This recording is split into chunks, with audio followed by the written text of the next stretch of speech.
How to share Instagram story without being tagged in 2021. Now that's I'm going to show you guys in this quick video, so let's get started right away.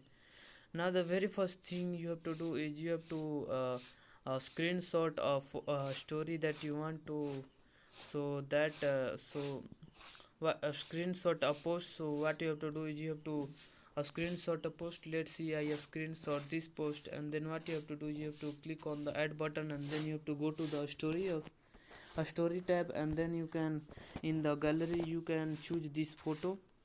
You have to choose this photo and then click on the next. And when you choose this photo, then what you have to do is you can tag this uh, the person that you want.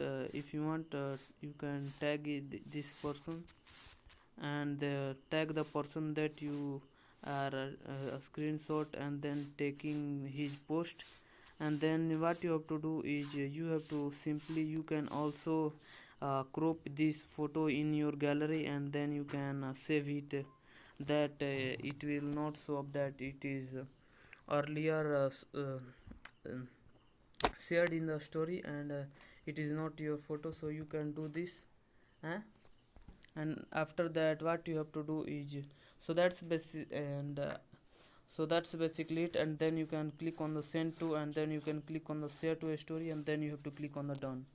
And so that's basically it. If you found this video helpful, I appreciate if you subscribe to my channel, like on this video, and comment below that it works. Have a good day.